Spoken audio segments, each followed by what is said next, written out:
Antes da cariação prevista para esta terça-feira, a Polícia Federal, sob supervisão do Supremo, vai ouvir o dono do Banco Master, Daniel Vorcaro, o ex-presidente do BRB, Paulo Henrique Costa, e o diretor de fiscalização do Banco Central, Ailton de Aquino. Vamos acionar a nossa reportagem, vamos imediatamente a Brasília. Rani Veloso comigo já em tela. Rani, seja muito bem-vinda. Ótima noite a você. Conta para a nossa audiência como deve funcionar esse procedimento no Supremo. Já há informações? Divulgaram já os detalhes? Bem-vinda.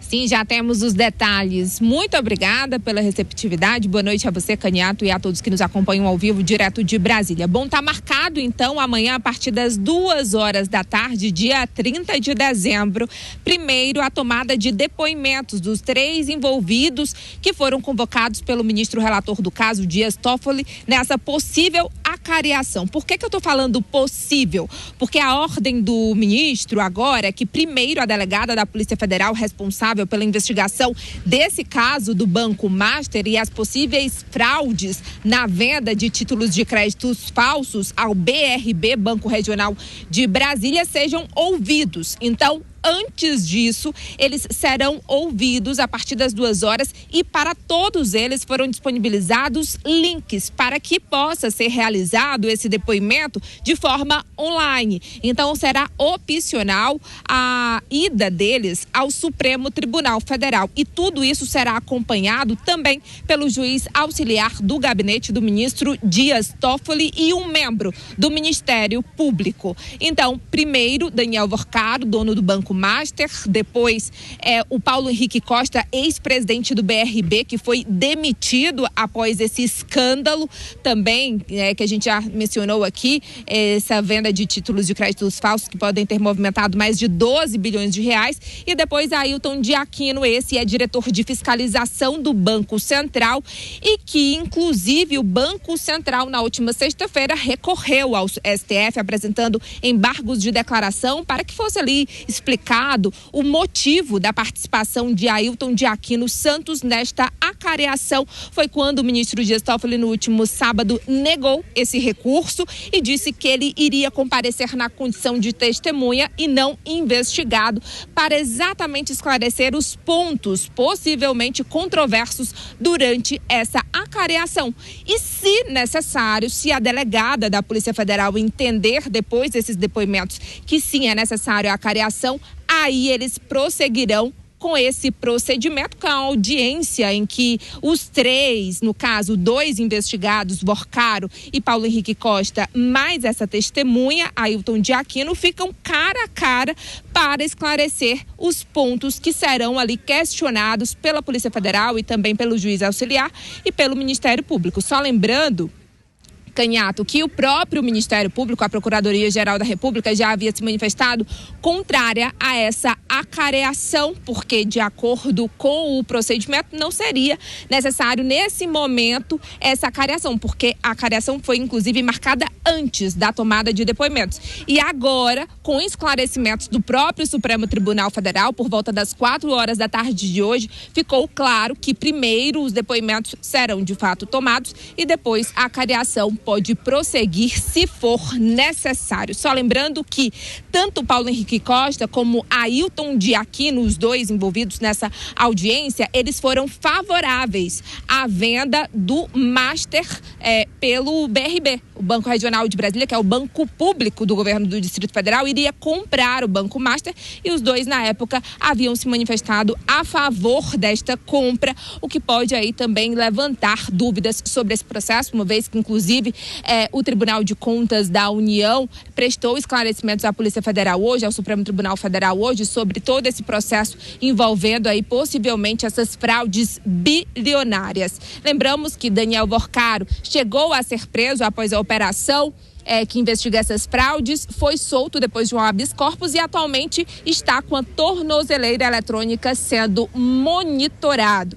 Então vamos acompanhar todos os passos amanhã desses depoimentos inicialmente e depois dessa possível acariação. Vamos ficar na expectativa. Lembrando também que faz parte da decisão do ministro Dias Toffoli, relator do caso, que ele havia dado inicialmente um prazo de 30 dias para os depoimentos e também para a acariação. Outras decisões polêmicas já foram tomadas pelo ministro relator, como o sigilo no caso e também a transferência para o Supremo Tribunal Federal, e mesmo em recesso judicial, essa audiência ocorre, de acordo com o Dias Toffoli, pela urgência do caso. Volto com vocês. Legal. Rani, informações importantes. Claro que você está debruçado acompanhando esse caso desde o início. Só para a gente sublinhar e frisar para a nossa audiência, então a acariação acontece amanhã, mas os depoimentos serão tomados antes da acariação, porque essa era a dúvida, né? Falava-se, inclusive, como é que vão fazer a acariação sem a tomada de depoimentos? Então, já está confirmada que a tomada de depoimentos acontecerá antes da acariação e, a depender do que for falado, talvez a acariação nem aconteça. Só confirma isso para a gente, por favor. Ah, que pena, caiu o sinal da nossa repórter, a Rani Veloso, mas tudo bem. Ela trouxe a informação e, de fato, a produção acaba de confirmar, é isso mesmo, e isso faz toda a diferença, porque havia muitas críticas, inclusive, de integrantes da Procuradoria-Geral da República e da Polícia Federal, que entendiam que não podia ser solicitada uma acariação sem a tomada dos depoimentos. Deixa eu passar para o operador do direito aqui da bancada, que certamente está acompanhando esse caso, os desdobramentos, as críticas e a necessidade de um procedimento como esse. Há quem, inclusive, viu, Durso, fizesse críticas na decisão tomada por um integrante da Suprema Corte que, de ofício, solicita essa acariação. E muitos disseram, pera lá, mas é papel da Corte pedir uma acariação? Estavam entendendo que a figura ali estava trabalhando como um investigador. Enfim, queria que você discorresse a respeito dessa acariação e as muitas dúvidas que pairam em relação a esse procedimento. Então vamos lá, Caniato. Críticas absolutamente legítimas e necessárias, porque para a nossa audiência entender o que seria uma acariação. Imagina que tem um processo e aí 2 testemunhas são ouvidas. Só que cada testemunha dá uma versão totalmente antagônica da outra sobre os fatos, algo que um dos 2 não estaria dizendo a verdade. Marca-se a acariação, coloca um de frente para o outro e fala, e aí, quem está falando a verdade e quem está mentindo? Porque as versões são antagônicas e assim é feita a acariação. Você coloca as pessoas frente a frente para procurar a verdade real.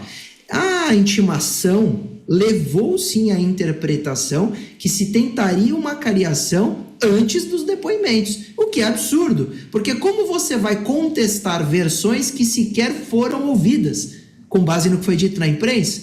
Com base com o que foi falado por aí, não faz sentido nenhum. Então, me parece, pela notícia dada pela nossa jornalista, que isso foi ajustado agora com a intimação para a Polícia Federal ouvir os responsáveis, os suspeitos e a testemunha do Banco Central para aí sim ver a necessidade da acariação. Mas isso já foi objeto de embargo de declaração. Vale dizer, a intimação já apontava uma data de possível acariação. Então, realmente, me parece que havia, sim, tido a intimação para acariação.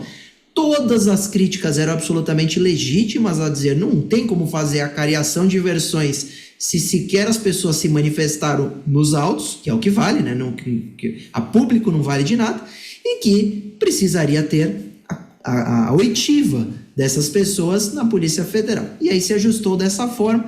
Não, então nós estamos intimando para oitiva e depois haverá a análise da necessidade de acariação. E aí vamos ao segundo ponto que você nos coloca. O Supremo, ele deve ter esse papel de acariação nessa fase que sequer teve início a investigação, nem a oitiva tem nos autos. Como que está falando da eventual possibilidade de acariação, sendo que essa só existe quando há divergência entre o que foi falado por um e para o outro. Então, é absurda essa situação, a começar pela investigação lá do início, do envolvimento de figuras de parentescos de ministros do Supremo, do absurdo rombo do Banco Master, da ostentação pelo seu diretor e por aí vai. São vários os pontos desse caso que esperamos que a investigação seja absolutamente séria, inclusive com a possibilidade de termos uma CPI, CPMI, a apontar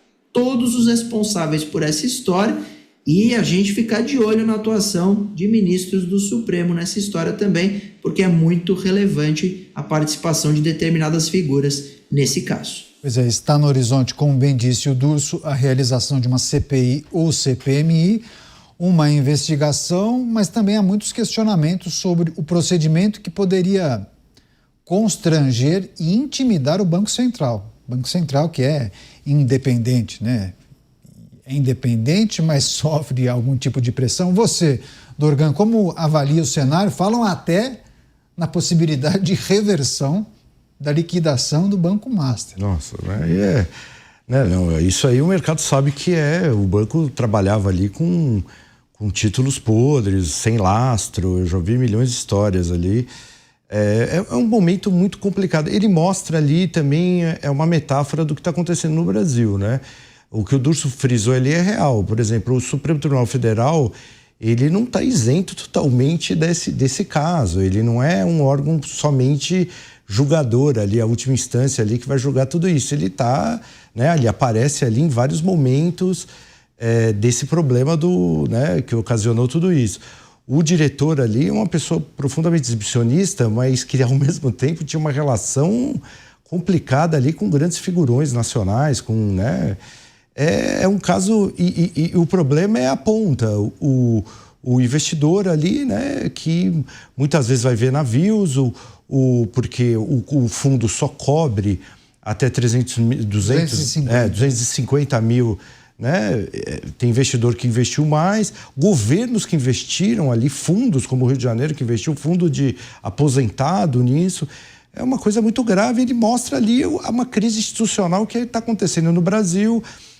O sistema financeiro também, uma parte dele ali, a gente já viu agora, alguns meses atrás, aquele problema também do crime organizado, lavando dinheiro ali junto com algumas fintechs em São Paulo, alguns bancos de investimento tendo ali uma relação bem promíscua ali com o judiciário e com a política em si, né, com membros da política. Essa questão ainda de Brasília, do governo do Distrito Federal, que tentou comprar um banco praticamente podre ali, com 12 bilhões ali, investir ali, o BRB, né, ia investir nisso. É uma crise institucional brasileira, é uma metáfora do que está acontecendo no Brasil. Ele junta ali todas as instituições e uma relação muito, muito dúbia, muito obscura, né, de vários pontos ali importantes das instituições brasileiras. É triste, né? Para o nosso país é lamentável isso. O episódio do Master deve provavelmente detonar um processo de investigação em várias frentes, né? E nomes de figurões virão à tona e a gente vai ter que acompanhar tudo isso aqui. Você pediu a palavra, Durso? Quer fazer um complemento? Não? Ok. Não, ok. Que eu vi sua mão, eu achei que você tivesse pedido a palavra. Deixa eu fechar com o Mota. O caso do Banco Master e as muitas facetas de um episódio que a gente não sabe exatamente no que vai dar, né, Mota? A gente está aqui acompanhando e amanhã, o que tudo indica, a tomada de depoimentos e, se for necessário, a realização dessa acariação que já nasce muito criticada, viu? Eu tenho muito pouco a acrescentar aos excelentes comentários que os meus colegas fizeram e que expressam muito bem a minha perplexidade também, porque essa acariação é mais uma questão inexplicável no meio de uma longa lista de coisas inexplicáveis. Agora, eu queria só dar um passo para trás e perguntar o que a liquidação de um banco tem a ver com uma corte constitucional. Qual é a relação da liquidação desse banco com a preservação da Constituição? Eu acho que a resposta para isso talvez esteja no entrelaçamento de interesses conflitantes, um entrelaçamento que jamais poderia ter acontecido.